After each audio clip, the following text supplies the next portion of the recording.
What's going on, everybody? Mortem here, this time bringing you some of my favorite gaming urban legends, myths, whatever you'd like to call them, but basically things that were rumored and not true, or in one case, rumored and actually true. But these are the types of things that I've always really enjoyed learning about and finding out about, and to that end, I wouldn't say any of these are particularly secret in any capacity. Plenty of people know all about them, I'm sure, with the exception of maybe one of them, which I haven't heard anybody talk about in a long time. But before we get started, the reason many of these are actually my favorites is largely because I watched them happen or evolve over the course of my life. In one or two cases, I even sort of actively participated in. That is to say, I sort of heard about them through the grapevine of the schoolyard, that kind of thing, only to then, of course, go home, test it out, and in one case actually managed to be successful. But much like the allure of a well-told creepypasta, I just really enjoy these things generally, and it's what I felt like talking about today. So with no further ado, let's go ahead and jump into this. So we're going to kick it off with the one that I think at least less people will have heard about, which is an urban legend about an old arcade game that picked up somewhere around the 1980s. People are not entirely sure about the date or the origin per se, but basically it's about an arcade called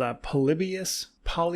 I'm not sure. But the sort of myth or legend here was simply that an arcade game of unknown origin showed up in Portland, Oregon during the 1980s, and people who played it had subsequent issues like falling ill, only for, at certain intervals, Men in Black to show up and take data from the machine, with the big theory being that the US government was using these to psychoanalyze people who play the game. Digging into it a little deeper, there's actually no proof at all that this game ever existed in any real capacity, though there is always that sliver of possibility, and people have of course made recreations and mentions of it since. Now, I think when you put into context a few things that happened around the time this sort of urban legend popped up, it becomes a little more apparent what happened, which is, for starters, in 1975, the US's MK Ultra program was actually made public, and much of what this myth is all about has always been sort of loosely compared to that, because of how it is supposed to be, of course, mentally messing with random citizens. To probably make matters worse, coincidentally, where they think this myth popped up specifically is that there are reports in the 1980s in Portland of two people trying to break a high score at an arcade that fell ill after spending like 28 hours there, which just so happens to have coincided with an FBI raid on several arcades in that area, which were under suspicion of illegal gambling.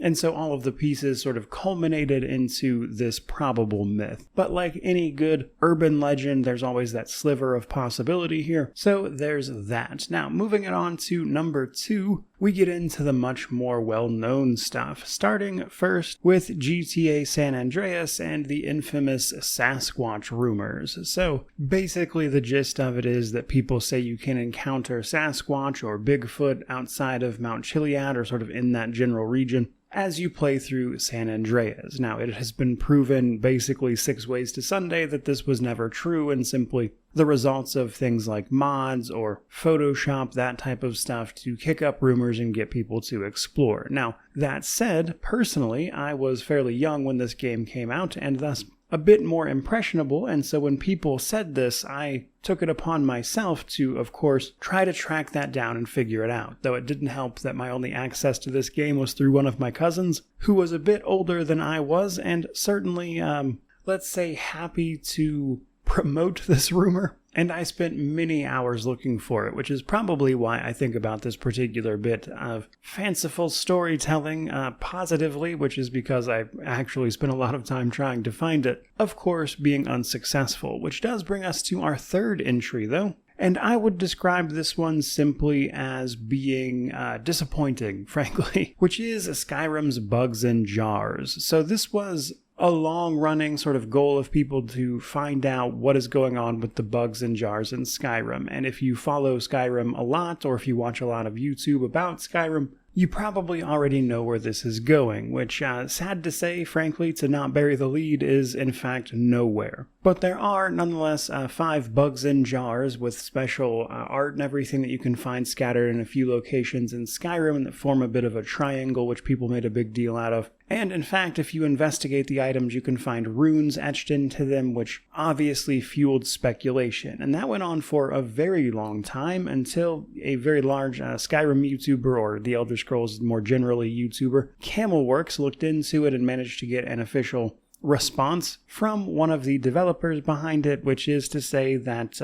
the bugs in jars were simply the result of a bit of cut content. Essentially, they were an art asset that was added in for a quest that was planned, but ultimately never got much farther than that. And they just never removed these art assets. And so these unique bugs in jars are things you can collect as a bit of an oddity, but they do absolutely nothing because what they were intended for is simply not ever in the game. But I enjoyed this one because it's one of those myths, you could say, that I was following along with. I was not really an active participant or anything, but there were communities absolutely dedicated to sort of trying to figure this out. And while I kept up with it, I, again, never really participated in it, which is at least how I personally found out about how the solution came to be. And I will simply say that it was really fun to watch a community sort of mobilize and try to figure out these individual puzzles, and the uniqueness of those art assets alongside the runes and stuff that are etched into them didn't do any favors in terms of making people think this was nothing. So while the solution is a bit unfortunate, given that it's perhaps the most boring outcome possible, it was nonetheless kind of cool to see all of that happen in real time, which is why I look back on it fondly. But that brings us to number 4. So number 4 is interesting in the sense that it started out as an urban legend and then was turned into a real thing, which was, of course, Diablo's cow level. Basically, in the original Diablo, there were a bunch of rumors about a secret cow level, and there were all sorts of methods you could use to supposedly gain access to it, except the catch there is, the secret cow level did not in fact exist. At least in Diablo 1, because of course fast forward to Diablo 2 and then subsequently Diablo 3 even, a secret cow level and a reference to a secret cow level were in fact added. Having to pick up Wirt's Leg and a Tome of Town portal and the Herodric Cube to combine them in Diablo 2 would give you access to the secret cow level, which you probably didn't want to access until you had cleared that particular difficulty level because they tended to spawn in, that is to say the hell cows you're about to fight,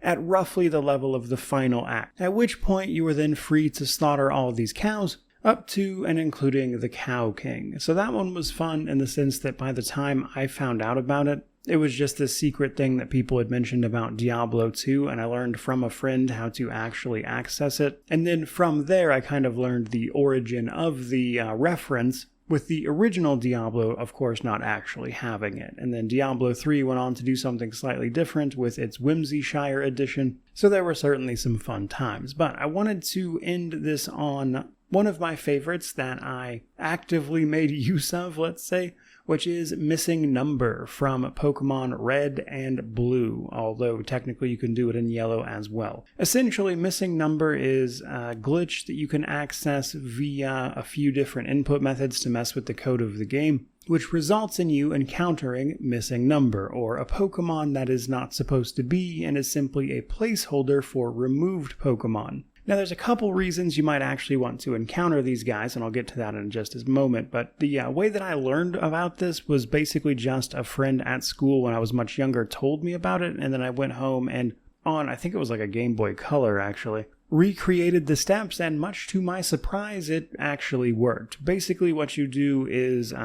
once you have access to a Pokemon that can fly and surf, mind you, talk to the NPC that gives you a tutorial on how to catch Pokemon, watch that, and then immediately fly to Cinnabar Island, where you'll then surf up and down the east coast of that island right as the water transitions into the island proper. Doing this will allow you to encounter Missing Number and a variety of other glitched Pokemon that are way stronger than they really should be. Now, the reason for this is some convoluted code stuff, but basically when you watch that tutorial, the game temporarily stores some information where it shouldn't be. Usually, as soon as you sort of walk away from this, it gets sorted out. But if you fly instead to a city, that code sort of gets stuck where it is for a little while, allowing you to then go, of course, up and down the side of the island there, and then it starts pulling Pokemon encounters from this code that's a little messed up, and this is how you can start interacting with Missing Number. Now, the reason you would actually want to do this outside of the novelty of it is largely that it allows you access to an item duplication glitch, which will let you get things like infinite Master Balls or infinite rare candies, because when you encounter or catch Missing Number, it